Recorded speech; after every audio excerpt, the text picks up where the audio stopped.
Hello everyone, welcome to Taiwan Bar. Today's story is about China. While we've all heard about how powerful China was when we were kids, policies were restrictive regarding interaction with other countries, and China was content with staying in its comfort zone. China was a lone wolf. So how true is this story after all? Since the age of exploration in the 15th century, European countries ventured outwards to explore the world.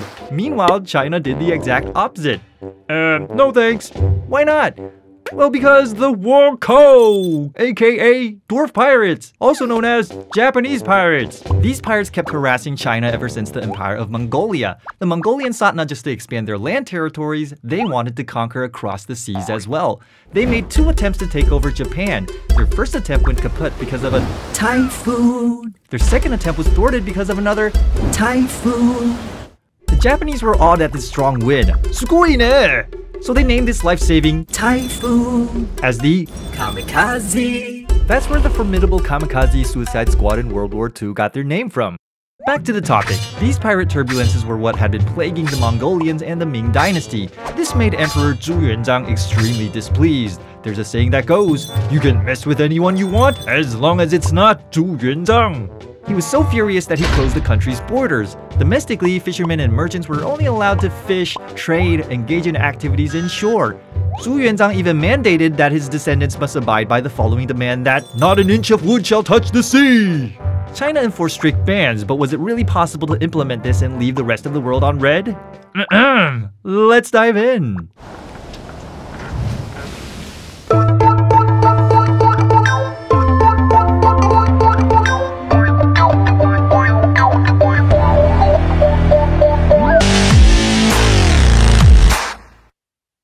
After the Ming Dynasty was established, the ocean became off-limits, but the coastal areas were surrounded by mountains and fields to cultivate were limited.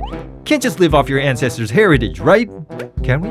So for generations, the people relied on the ocean for food. Some fished, others engaged in maritime trade. These coastal ways of production and making a living have been practiced for generations. How could a simple sea ban turn these residents away from their daily routines? So, under these circumstances and other varying reasons, these coastal areas gradually became a hotbed for pirates and a paradise for smugglers. Eventually, even organizations like the Zheng regime became full-fledged as well as powerful international enterprises. As for this part of the story, you can go check out this episode. The coastal residents were eager to leave China, while the Europeans were very much eager to go to China and do business. Now everyone's heard of the luxury silk from the Silk Road. Another thing that Europeans couldn't resist was China, that, well, came from China. How delicate and exquisite! The color, the grace, the luster. Where on earth did this come from? This is definitely one of a kind! Even the European royals craved for porcelain. They were dying to get their hands on it. The demand for porcelain went through the roof. Many townships in China dedicated themselves to mastering the art of porcelain, such as Jiangxi, Jiangxi Province's Jingde town.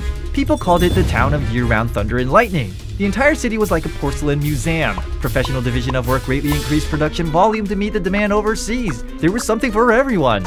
By the 17th century, almost every household in Europe used Chinese ceramic utensils.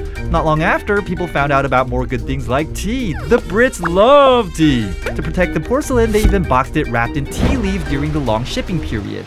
You majored in transportation or something?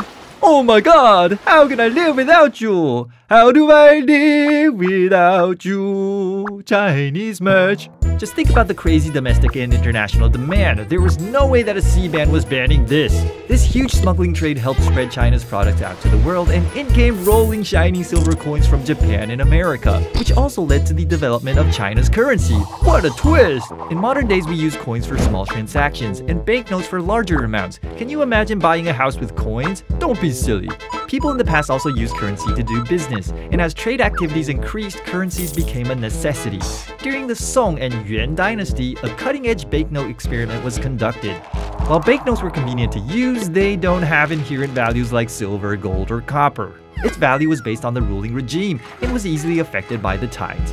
For example, because of the political corruption at the end of the Yuan dynasty, state expenses were sky high. The government's finances were messier than tangled earphone cords, so the government printed banknotes indiscriminately to fill the deficit. As a result, inflation caused prices to skyrocket and banknotes became worthless enough to wipe your butt. Zhu Yuanzhang, the founding emperor of the Ming dynasty, was even less experienced than the Mongolians. He wanted to issue the Daming Baochao, but inflation was so high in its first year that Zhu freaked out and demonetized the banknotes. The Ming dynasty went back to the age of metal currency. As vast as China was a country, it had everything except for silver. Copper production wasn't enough too. Fortunately, it was the age of exploration. The Europeans just dug up plenty of silver from the Aztec Empire in Mexico. Japan, which also produced silver, used silver to happily trade with China. Therefore, China naturally became a huge importer of silver and expanded Asia's silver trading network. That's why in the stories in the martial arts novels before the Ming dynasty, people used copper coins to trade and throw as weapons. Hey, you can always throw your money at me. People in the novel stories during and after the Ming and Qing dynasty traded in silver. Aside from silver, the introduction of American crops brought drastic changes to China. Sweet potato was one of the crops that was introduced to China in the 16th century. It was first spread to Fujian and Guangdong, which just in time saved the lives of those suffering from famine in typhoon-stricken Fujian. The sweet potato was an immediate hit. By the 18th century, coastal Chinese residents considered sweet potatoes as their staple. Sweet potatoes are easy to grow at all seasons, thus changing the farming habits of the Chinese. Those who were impoverished improved their lives. Thanks to the sweet potato, many started to grow it in the mountains to supplement for the shortage of rice. Hold up, let me clarify something. Though China was closed off from the world, it was still being influenced by other countries. Did China in any way inadvertently influence other countries? At the end of the 16th century, missionaries from Europe came to China with merchants in hopes of spreading the gospel to Asia. Aside from bringing in the knowledge of Western geography and science, these missionaries were also curious about the Chinese culture. We need to study this. They translated a wealth of the Confucian classics and happily brought them back to Europe.